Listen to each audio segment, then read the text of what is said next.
Welcome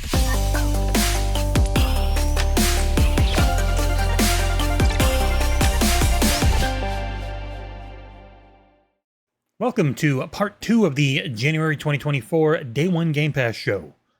This one's going to be a little me and John centric because it's literally me talking with Sik and Mechanico about Go Mecha Ball and Turnip Boy Robs the Bank, and then Sik talking to me about Escape Academy. Join us, won't you? Hello again, everyone. I'm here with Jesse, and we've swapped roles once again because I'm interviewing him about another recent Game Pass edition. Go Mecha Ball. Yes. Explain this to me. Obnoxious. People will maybe remember this. It had a very obnoxiously loud and seizure-inducing trailer when it was announced. You are essentially a pinball cat. You're a cat inside a mech. That mech can turn into a circle that you can be a ball and smash into things. So it's a very pinball feeling in nature with a mix of twin-stick shooter. It's a Turnip Boy is a full-on twin-stick melee. This is a twin-stick shooter with pinball melee. They got a couple almost similar games, except for unlike Turnip Boy, this one has almost no story. And what there is 8th grade fan fiction level, like you're furry cats living on a nice planet and then a bad thing happens and you want to save your friends.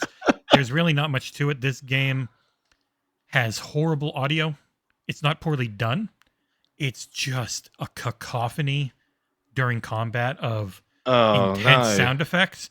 So you turn it down. You still know what's going on. You still hear stuff. It's fine.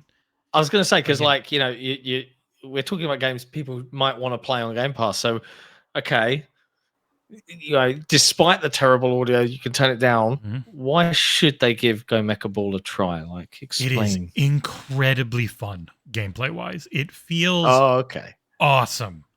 So, get the bad stuff out of the way to say, looks great. The basic premise of the game is a run-based wave shooter.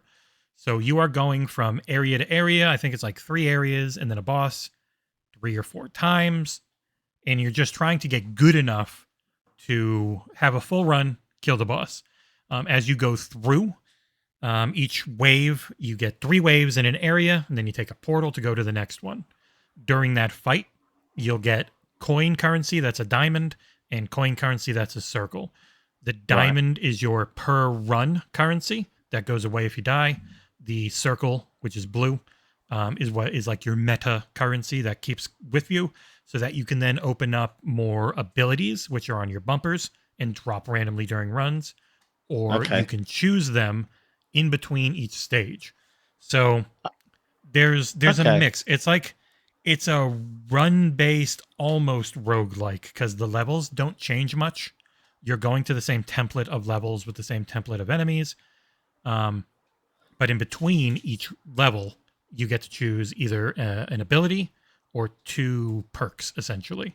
So it's popping up right down here on the screen. Ability, upgrade, and upgrade. So you can upgrade your gun damage, upgrade your smashing damage, or get a new ability. And you get to choose one in between each level. And so you're back and forth with I've that. seen the gameplay looks chaotic.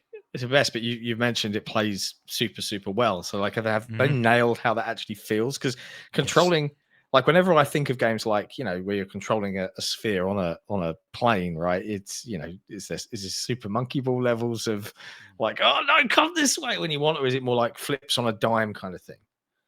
There's a little bit of momentum, but so there's not a lot of buttons. X will swap between your guns when you have more than one.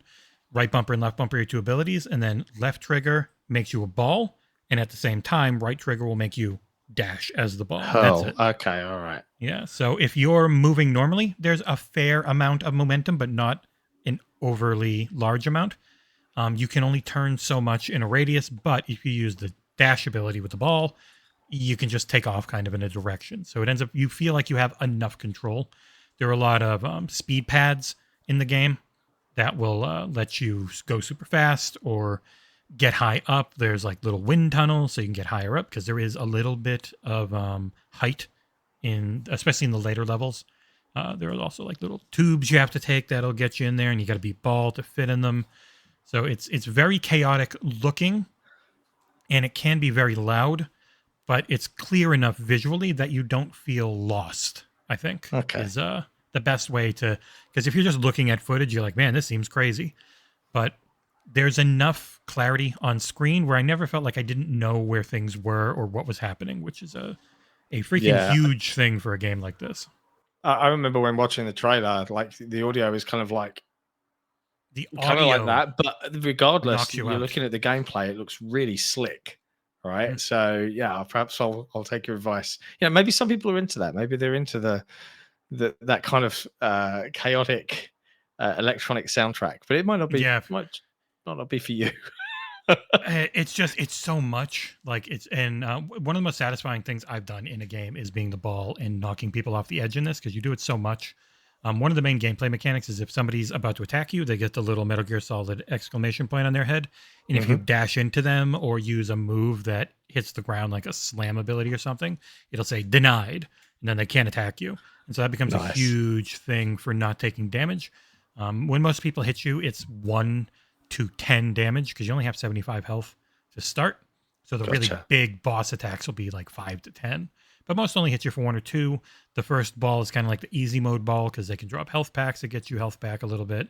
You can sometimes buy health in the in-between, right before the boss store level. Yeah. Which is where you spend your gold coins. There's a good variety to the abilities and to the weapons and stuff. I don't like that I haven't yet really found a way to keep them. You need to spend the blue coins every time. You can't bank that. Yeah, so you can bank the blue coins, but you can't just unlock stuff easily. You can unlock up to 3 more, so 4 total ball types, like characters essentially, instead of just a starting cat. And they've got different stats for, they hit this hard with their gun, or they hit this hard with their ball ability, or their abilities do more damage, or they've got more or less health. I think there's 4 stats total. And you got to spend 1,000 coins to unlock each of them. You got to spend those during the run. Those are the gold diamond coins. So it's kind of a give and take. Do I want to get closer to unlocking a new character by spending 250 coins, or do I want to buy this cool ability for 300 coins type of thing in the store that pops up before each boss? That's about it for the progression. It's definitely just a chaotic, very fun, forgettable in other ways game, but it's so good looking and great to play that it's worth a shot. It's worth adding to your download queue and giving it a look over. I can't say what I'm going to score it yet, because it could be anywhere from 6.5 to 8.5 depending on how it ends up going for me with the the meta leveling and everything. You guys will know by now, because I'm just about done and just about to write the review, but I haven't. The score is always the last thing. And it's funny, because whenever I talk to Nick, it's like the first freaking thing he brings up every single time he starts playing a game. Like, no. I'm going to play this and give it a 9. Last thing. He was telling me a 9 on Prince of Persia when he was like 3 seconds into it. I'm like, no, just don't do that. Just wait. Don't worry about the score. Score doesn't matter. Scores are stupid. I stand by that. Yeah, it's true, they are. You like pinballish mechanics and something that's, I think, difficult but fair feeling. Like I haven't been frustrated yet on any of the levels, though some of the wind ones where you got to like get lifted up into stuff can feel a little off at times. You just got to be patient with it, because it's like lifting you up a wind tunnel, and then you've got to try and hit someone that's on like a high level with your charge ability. And I got frustrated a few times, then I was just trying to do it too quick. But if you take your time, it's not bad. But yeah, Go Mecha Ball. I'll go check it out. Yeah. No clue how the achievements are, except for all of my achievements have been 0.00% rarity. So I don't know if anyone else is playing this right now, because it is Xbox exclusive. It is exclusive, at least for now. It's certainly an exclusive day one Game Pass release too. So support the devs at least. You know, they're taking a punt on you. Go give it a download, and it's very fun. It is. I know I started a little negative. It is extremely fun. Like it's one of those things where I just jump in. The runs can be kind of long. So thankfully, quick resume, not an online game yet. It looks like it has some sort of online mode, but that's not available during review. So it's really, really goddamn fun. I don't think it has any type of co-op or anything, just a single player game. but it is also play anywhere. So you can hop between, if you've got your Legion Go or ROG Ally or anything, you can hop between the Windows Store version and play on the go. And I think that this would be a very fun on the go game. Yeah. And I think it's also Steam. Quick couple of runs, power it off. They're never quick. Like my runs are like 45 minutes now sometimes. Oh, okay. That's why I was like, that's a long time to be sitting on the toilet. Quick resume's really, really helpful. I don't know if it has it didn't seem to have an in-run save checkpoint feature. Maybe it does, and I just missed it. I'll double check for that after this. But yeah, super fun. Lets you know where enemies are pretty quickly. So like, I've got everyone killed except for 2 enemies to get to the next wave. It just points you to them.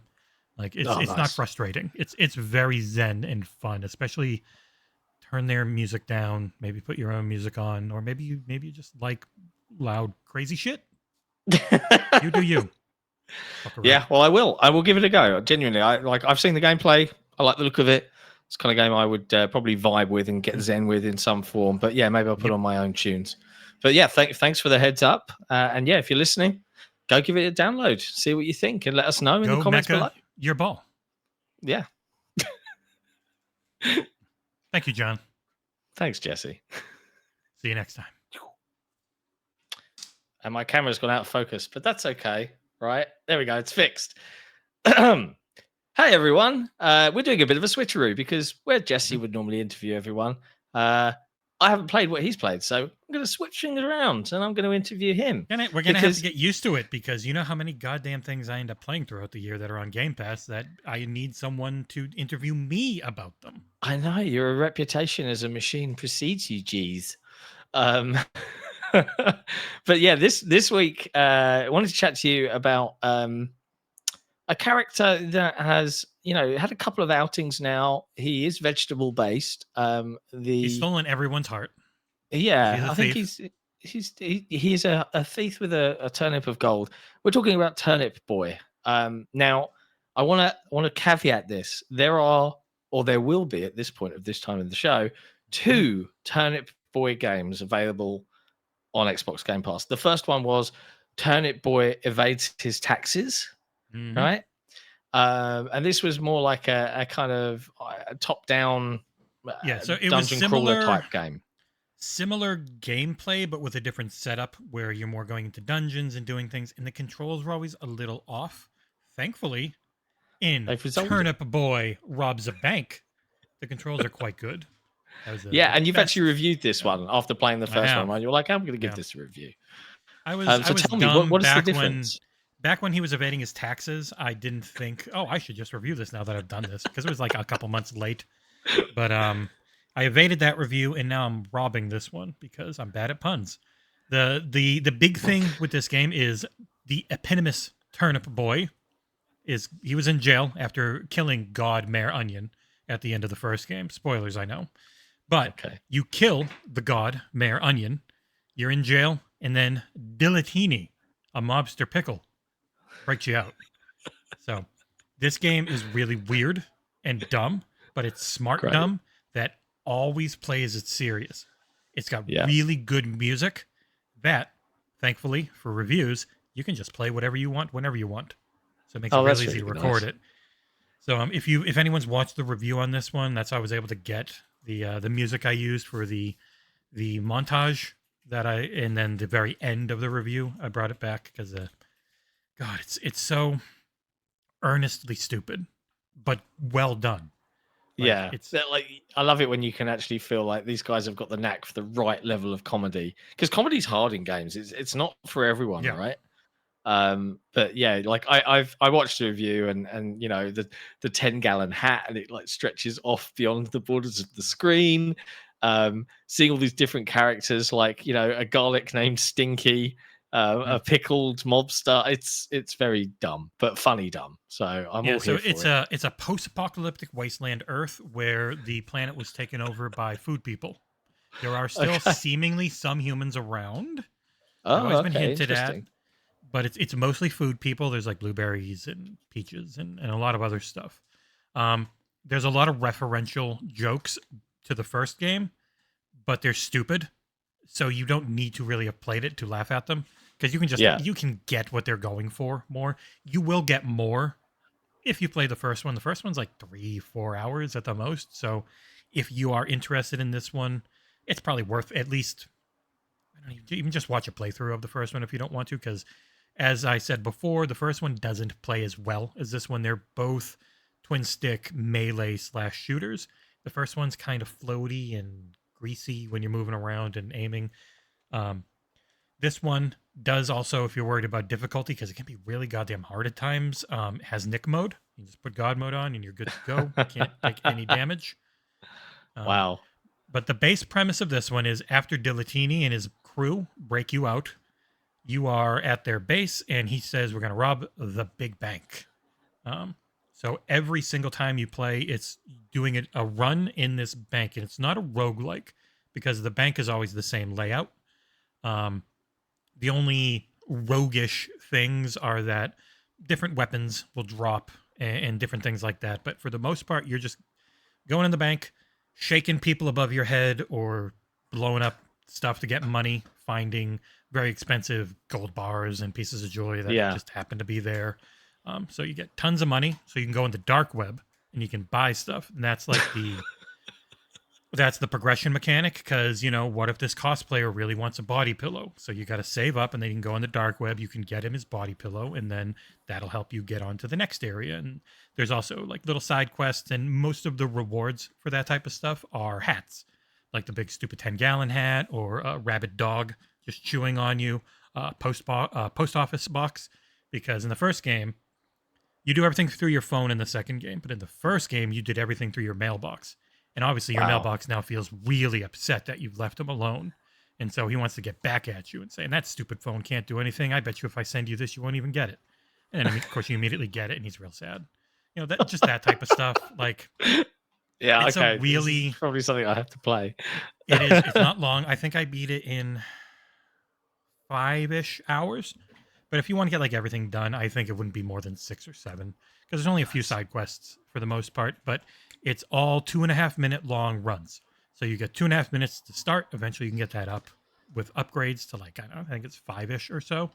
And you're just going through and you're trying to progress more every time, get more money so you can go unlock more upgrades, because there's like 2 to 3 levels of upgrade for find better guns, have more health, like that type of stuff. You get steroids for your gun, so your gun does more damage, like that type of stuff. So your gun does drugs in this game? Yeah, you inject each bullet with steroids and it does more damage, essentially, is what that upgrade is. There's also a bag of milk from Canada that will absorb a hit for you, and you can upgrade that so it comes back to life more often. Like, there's a little meta game of as you find different weaponry, because you always start with a couple of weak ones. You can take those ones you found and you can either bank them to use next time, or you can sacrifice them to upgrade and unlock better starting guns. It's got just enough upgrade path to make the pretty good feeling gameplay never feel old. I mean, and this is a swift turnaround for these guys, right? Like, I think Evades Taxes came out 2023. No, early 2023. 2021, I thought, for Evades Taxes. Really? I think it's been about 2 years. Oh wow. Okay. I mean, yeah, it's a smaller indie game, so fair. I was just surprised to see one so soon, but it feels like they're on a roll of a universe of connected Turnip Boy stories here. I wonder when we'll see the third game and what genre it will be. I know, because this gameplay does feel a lot better. So if they can just grow this more and maybe do a roguelike instead of the run based with random kind of weapon drops. I think that could work pretty well.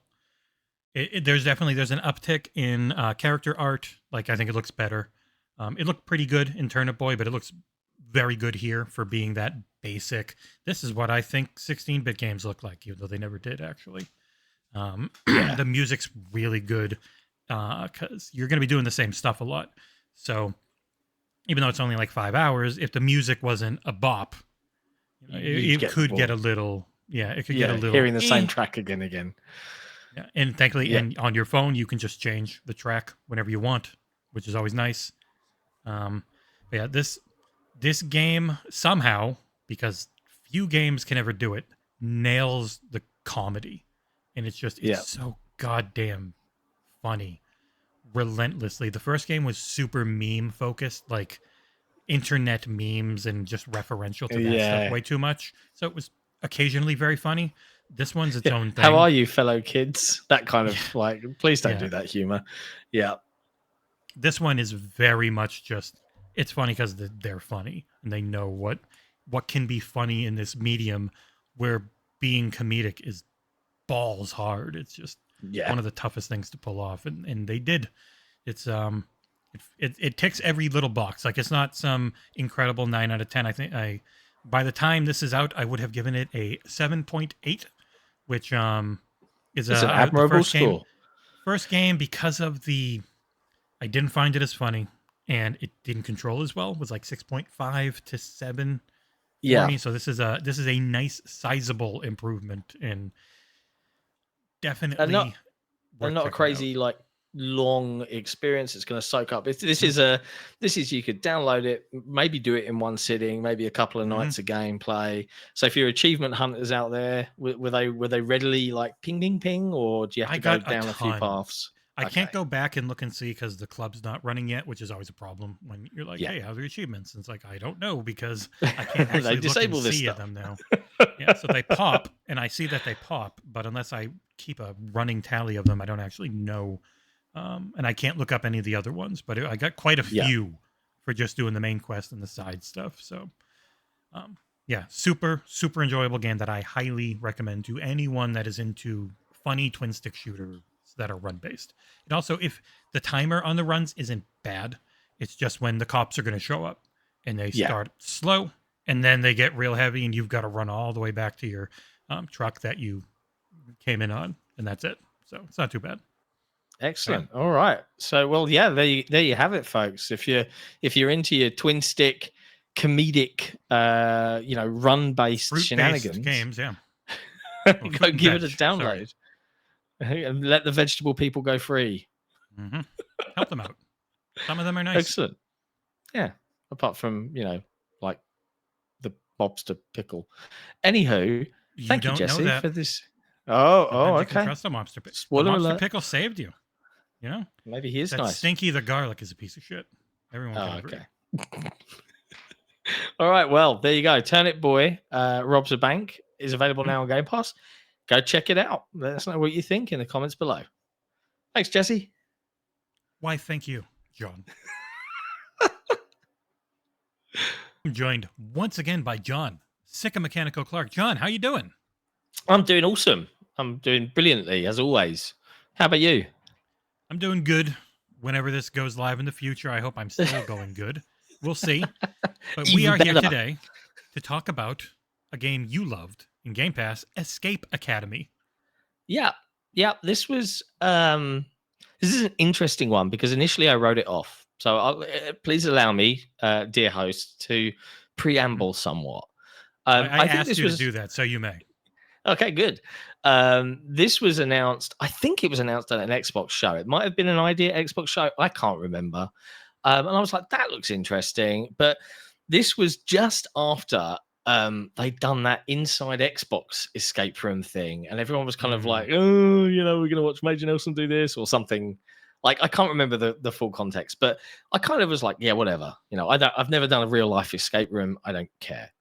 The game came out, and I had some mates down, and I thought it was 3-player co-op, and you'd all be able to work together. It's not. So it's a 2-player co-op game. It's escape rooms in digital form. Now, when I first loaded it up, it felt really jerky. The performance was really off. And I was just like, okay, sorry, lads, it's not 3-player. Let's, we'll worry about it later. Fast forward a couple of months. Now, this is a Game Pass release. I was chatting to a good friend of mine. We were sitting in an Xbox Live party. We were debating on what to play. Do we play some Halo Infinite doubles? I was like, hey, do you want to try that Escape Academy game? I've actually heard some other things about it since we last looked at it. Apparently it's had some patches. It's really good. We jumped into it. We were there for 7 hours. 7 hours is one of the longest stints like I've done since I was younger. Of like into 2 a.m. in the morning, like just being like, no, we can do this. And it's all puzzles. So it's all co-op. There's no threat outside of the timer at the top of the screen. And it is genuinely escape room theatrics, right? So there's a broader storyline here of twists and turns and betrayal and wacky characters and different scenarios, and the puzzles and the escape rooms themselves get more and more elaborate as you play through the game. Eventually you'll unlock a kind of like a hub map, and you can go to different places to do different things, and the puzzles can range from, you know, a bomb's going to explode to water is rising and you've got to progressively get level by level before the water overtakes you and drowns you and stuff like that.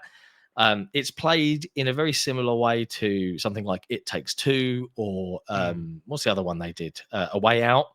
So you can always see in co-op what your teammates are doing at the other time, and it's super simple to control. You know, left and right thumbsticks in terms of 3D navigation, and then an A button to interact, and you can Y, and you can bring up your menu, which is your inventory of all the stuff you've found, right? Which are often clues. Some of them are red herrings designed to deliberately make you go off down the garden path, and then some are, you know, more complicated in terms of they might have a code that you have to crack. So you can actually pin these on your screen so that both players, regardless if you're playing locally or via online play, can see and work together to solve the puzzles. And yeah, it went from being completely written off by me as like, yeah, whatever, it's just one of those, you know, whatever games that I have no interest in, to being one of those genuine delights, that to the point where I bought the DLC for this, even though it's on Game Pass. I don't own the game, but I bought the DLC. Mm-hmm. Yeah, it's always the thing, like, because there's so many things that come to Game Pass, and like I know they're going to be better with DLC in the long run, but you don't own them. But if you ever do want to buy them, you do get that little bit of a discount. So I had looked at this one, but most of the time, if I'm playing something and it's not for a review, it's going to be for a stream, and then trying to get someone to stream it with me is always a pain in the butt because of timing and stuff. Yeah. So, but how long did you get through the whole base game? I think we had to abandon it after that first long session, but we were straight on the next night, and through multiple attempts I think we completed it. Or I would probably say we spent maybe 8 or 9 hours playing through it, and I think, don't quote me on this, but the DLC was relatively reasonable in terms of, like, it was a couple of quid. Like, it wasn't like $15.99 or anything like that. I think it was definitely less than a tenner, and it gave you, like, you know, 5 more escape rooms or something like that. But they got so ridiculous at times that there was that wonderful eureka moment that you get in a lot of puzzle games, where you're working with a friend, you're trying to think of like all these crazy solutions, and it can be, it's been a while since I played it, so I'm trying to pull some ideas off the top of my head here of examples, but it can be like there'll be a bunch of random letters, and then somewhere like 4 rooms ago there'll be this code word hidden like at the back of a filing cabinet that will have like this code, this letter equals this letter, and this, and so you can be like, and you got to run back there and try and translate it. And there's play on word type games and math codes and all sorts of absolutely crazy stuff. Like, you know, if you're sitting at home with the missus, you know, or your fella, people listening, whatever the case may be, and you're like, I really want a good co-op game to play, I guarantee you this isn't rage inducing like something like what's the cooking game? Jesus Christ. Come on, like the name is escaping me. There's a lot of people yelling. The Onion Kingdom already. Yeah, I know. That one. It's not like you're going to be going, do what I say, you cook the fries. You won't be shouting at each other. This is far more collaborative, right? Where it's not so much a skill issue, because it's just, as long as they can navigate a 3D space, even if your partner isn't a big gamer, as long as they can do that bit, you will be able to have a good time in this with your loved ones. And I would recommend it. It's a solid little game to play through. I'm too annoyed. I overcooked. Jesus Christ. Thank you. I had to look it up. I saw a very funny, like, I don't know, like a YouTube short or something, where the husband, his wife was filming him, and he was like, "You've got to stay on your side, all right? And when I call for chips, you've got to have them ready." It was like a 90-second rant, and she was like, "Yes, chef." It's like, that's what Overcooked does to people. It's true. Yeah, because Overcooked's freaking hard at times, but it does get ridiculously difficult. Yeah, the sequel was even crazier, so it's definitely worth a play. But yeah, Escape Academy, you know, like, I'm really glad that those first impressions didn't stick, and that I was as I that went was the back main and thing revisited around it. launch was I was hearing is in rough shape. So it was good to hear that they especially control wise, I remember hearing it was pretty bad. Yeah, but then they were it like just it had felt wrong. input lag. It had input lag, I think was one That's of the the big one. things. Yeah, it was like you were on grease and everything was a little bit delayed to your response. And especially when conveyed online, it was like you're seeing the other person's movements. They were really jerky in terms of what you could see. It's not like sublime first person control like you'd see in like a Doom game. It's serviceable. But it makes the escape room puzzles themselves shine, which is what the original point of the game was. And it's so unique that it's 100% worth a go.